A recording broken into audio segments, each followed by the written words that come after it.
Antoine de Saint-Exupéry, Le Petit Prince.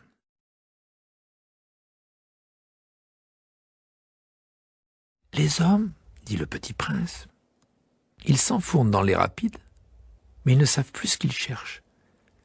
Alors ils s'agitent et tournent en rond.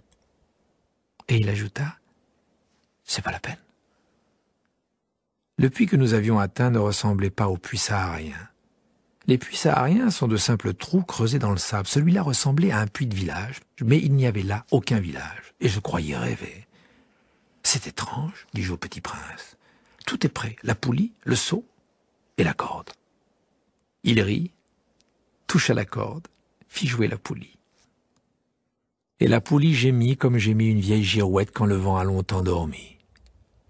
« Tu entends, dit le petit prince.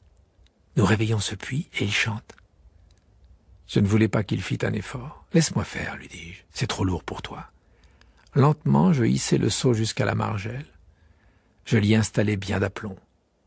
Dans mes oreilles durait le chant de la poulie, et dans l'eau qui tremblait encore, je voyais trembler le soleil. « J'ai soif de cette eau-là, dit le petit prince. Donne-moi à boire. » Et je compris ce qu'il avait cherché. Je soulevai le seau jusqu'à ses lèvres. Il but, les yeux fermés. C'était doux comme une fête. Cette eau était bien autre chose qu'un aliment.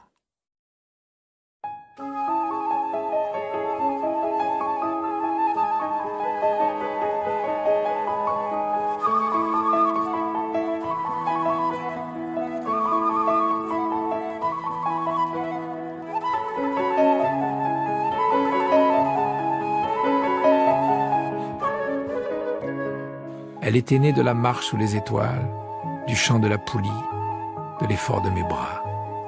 Elle était bonne pour le cœur comme un cadeau. Lorsque j'étais petit garçon, la lumière de l'arbre de Noël, la musique de la messe de minuit, la douceur des sourires faisaient ainsi tout le rayonnement du cadeau de Noël que je recevais. « Les hommes de chez toi, dit le petit prince, cultivent 5000 roses dans un même jardin, et ils n'y trouvent pas ce qu'ils cherchent. »« Ils ne le trouvent pas, répondis-je. Et cependant, ce qu'ils cherchent pourrait être trouvé dans une seule rose ou un peu d'eau. »« Bien sûr, répondis-je. Et le petit prince ajouta, « Mais les yeux sont aveugles. Il faut chercher avec le cœur. » J'avais bu, je respirais bien. Le sable, au lever du jour, est couleur de miel. J'étais heureux aussi de cette couleur de miel. Pourquoi fallait-il que j'eusse de la peine? « Il faut que tu tiennes ta promesse, » me dit doucement le petit prince, qui de nouveau s'était assis auprès de moi. « Quelle promesse? »« Tu sais, une muselière pour mon mouton. Je suis responsable de cette fleur. » Je sortis de ma poche mes ébauches de dessin. Le petit prince les aperçut et dit en riant, « Des baobabs, ils ressemblent un peu à des choux. » Oh, moi qui étais si fier des baobabs. Ton renard, ses oreilles, elles ressemblent un peu à des cornes, et elles sont trop longues. Et il rit encore. Tu es injuste, petit bonhomme. Je ne savais rien dessiner que les boas fermés et les boas ouverts. Oh, ça ira, dit-il. Les enfants savent. Je crayonnai donc une muselière, et j'eus le cœur serré en la lui donnant. Tu as des projets que j'ignore. Mais il ne répondit pas, il me dit, tu sais, ma chute sur la terre, c'en sera demain l'anniversaire. Puis, après un silence, il dit encore, j'étais tombé tout près d'ici.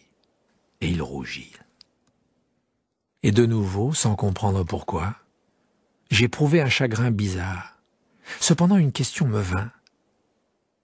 Alors, ce n'est pas par hasard que le matin où je t'ai connu, il y a 8 jours, tu te promenais comme ça, tout seul, à 1000 milles de toutes les régions habitées. Tu retournais vers le point de ta chute. Le petit prince rougit encore.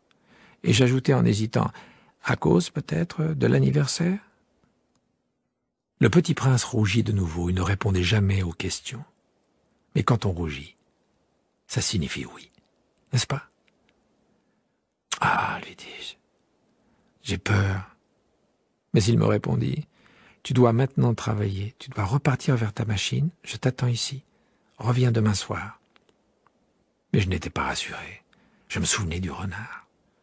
On risque de pleurer un peu si l'on s'est laissé apprivoiser.